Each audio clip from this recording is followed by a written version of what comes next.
We abuse the land because we regard it as a commodity belonging to us. When we see land as a community to which we belong, we may begin to use it with love and respect.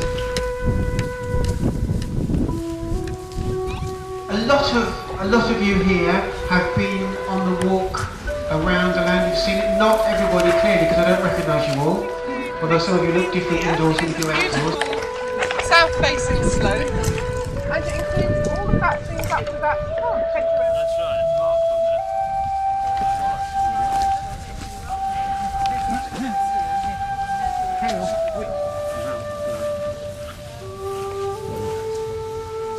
Storms are forecast, but we got them up in Gloucestershire. yeah, I did.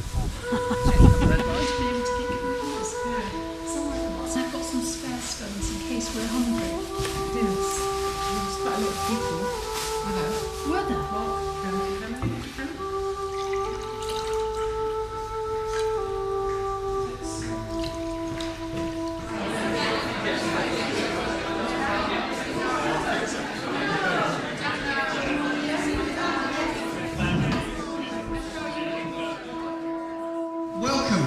Welcome to Dartington Village Hall and to the community share issue for the Biodynamic Land Trust, hoping to welcome the Apricot Centre to the 36 acres of land at Week. That's it. I felt the soil, to me, felt a little bit tired.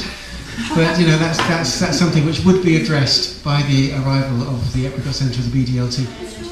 Oh really? She's outside. She's outside. For God's sake, don't let her in. Jackie, the Mayor of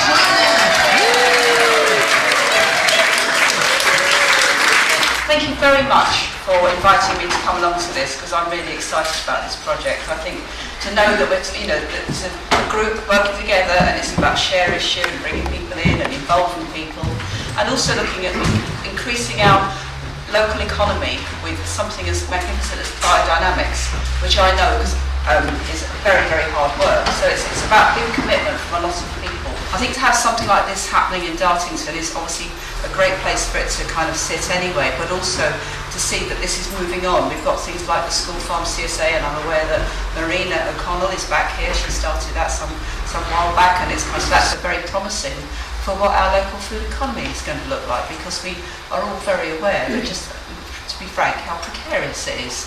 And if we don't do something, if we don't just as the community respond in not just a way of giving our time and our thoughts and thinking into it, but also our commitment, and also being prepared in this case to actually start putting financial support into it, so that there's a shared responsibility. I think that's going to all bodes very, very well. I'm not going to take long, but I think it's quite important to know a little bit about Marina. She comes from a Dutch farm lineage, which is very interesting given her kind of intuitive, sensitive touch with soil and with land and with fruit particularly.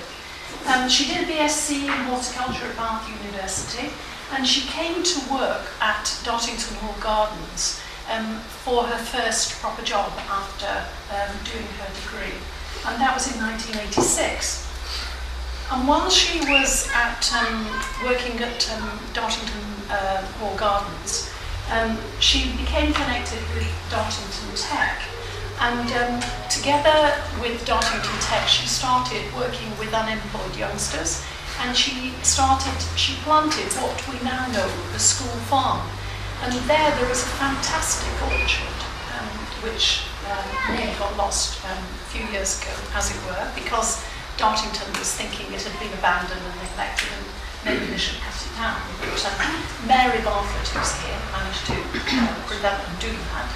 They developed an HNC in sustainable environments, ecology of people and the land.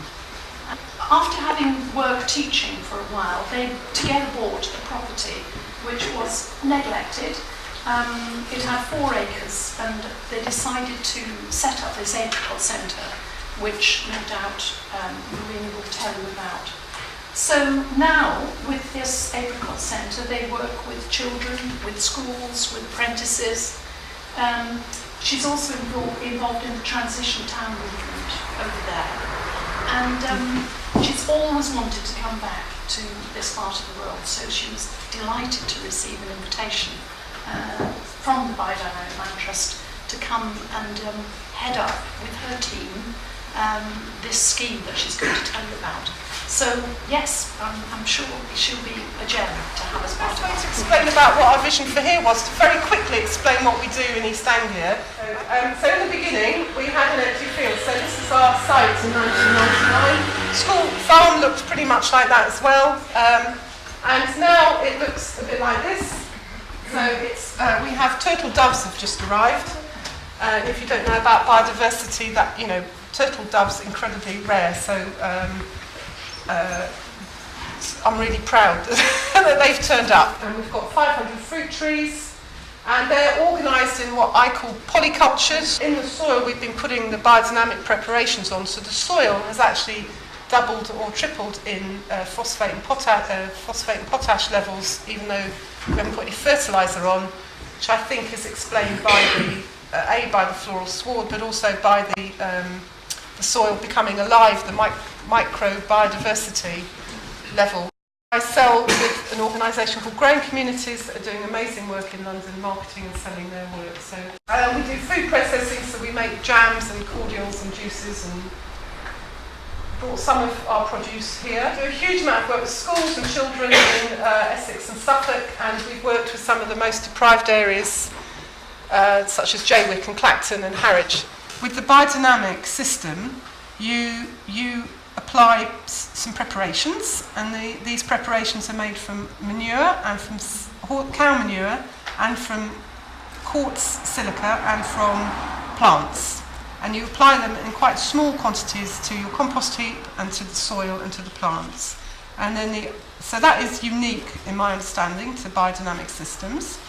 And I think that, well, they start from the soil up. And the second different thing that you do is that you work with the rhythm of the moon and the stars. So that's the big difference between a biodynamic and a... Miss Salisbury, who lives at Huxham, says this is in the Dartington tradition of experimentation. It corresponds with the Elmhurst's vision for a sustainable future. So this is a community barn raising. It's kind of, how can we reclaim what's been called bare orphan land at Week? How do we do that? The reason biodynamics can help is that it's a way of restoring soil fertility, and there's a lot of research and practice there, but it's going to be a big job. Our purpose is to secure land into trust for biodynamic farmers and food growing. That's our purpose, and particularly young entrant farmers, but also established farms, especially trying to save existing biodynamic farms. And often it's family farms, and what do you do when the farmer retires? Our project, we bought land for Tablehurst Community Farm in Sussex, a 500-acre biodynamic farm. We've saved Rush Farm, a 150-acre farm near Redditch in Worcestershire, from being sold off. That was the original Archers farm. They did the Archers broadcasts from their front room, and the bull is down the road. Yeah? So the Biodynamic Land Trust is as English as the Archers. We see land as a commons rather than a commodity. And our land ethic, following Aldo Leopold, we abuse the land because we regard it as a commodity belonging to us. When we see land as a community to which we belong, we may begin to use it with love and respect. We're delighted that the Dartington Hall Trust has given us the exclusivity agreement to give us time to raise the money by the end of September to buy the land at Week. Yes, it is possible, we've done it before. Why apricot? It's Marina and the Apricot Centre are not just ordinary farmers. They bring an extraordinary toolbox of skill to this, and it's a big challenge. Beware of what you wish for, because your dream may get realised, and there's the Week land. So we may actually be successful, Marina, in raising the money. So it's a unique possibility of drawing on biodynamics, permaculture design, agroforestry, Martin Crawford's research, agroforestry is next door, and research. The formula: achievable apricot farm vision plus good farmers plus business plan plus supportive community.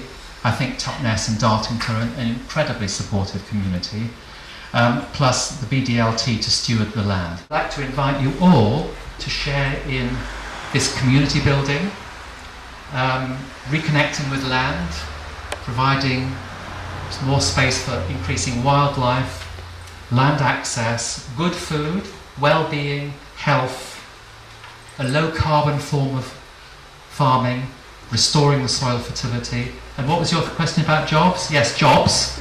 And one of the things that ticks our boxes as the Biodynamic Land Trust is apprenticeships for young people. So thank you, and this is a journey, and we've launched the journey, and in September I'm sure we'll get there. Well, thank you. Thanks, Martin. It is appropriate to finish with a slug poem. In a way, it's like the starting of the skill share. This is my knowledge sharing. I know a bit about slugs. So please pay attention, Marina. This is quite important. I didn't actually see any slugs when I was going around the weak land. I don't know if it's a slug free. The soil can't, at the moment, can't sustain slugs, which is very worrying. I don't know if you had like me, if you actually took a little taste of the two different soils as they went round. I found the biodynamic soil was very tasty and moist, and the weak soil was very dry, not so tasty, but it does last a long time. Still a little bit going. So slugs. I've been studying slugs for a long time. People have locally advised me on the best way to deal with slugs. They say put Vaseline around your raised beds, Matt. Seriously, they say that. They say go and dance to them. Dance wearing stiletto heels, Matt. They say. I find what works is acupuncture.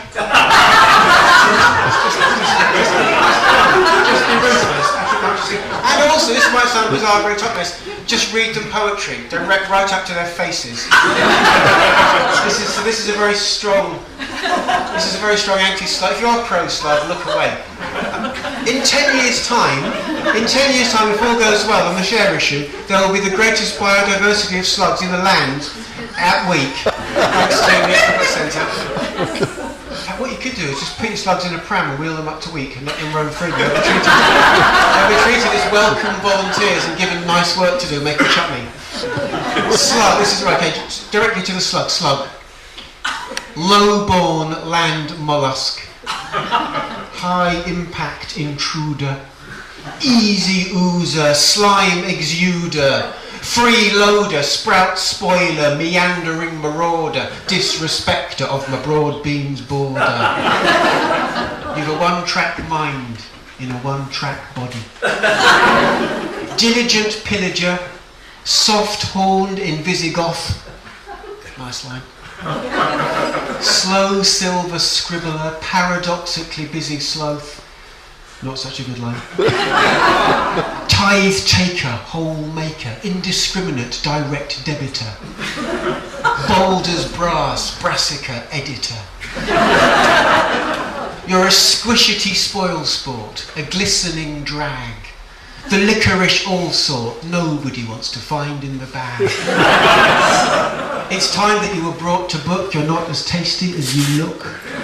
Listen, chum, you are disposable. Look at my thumb. It is opposable. Unwelcome invertebrate, this might just hurt a bit. I pluck you and I chuck you into distant, dew-drenched greenery. Isn't that mean of me?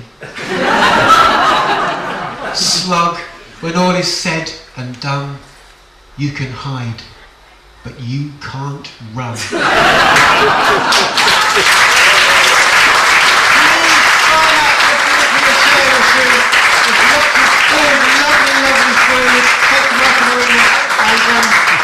There's also still some biodynamic wine to be drunk. Thank you.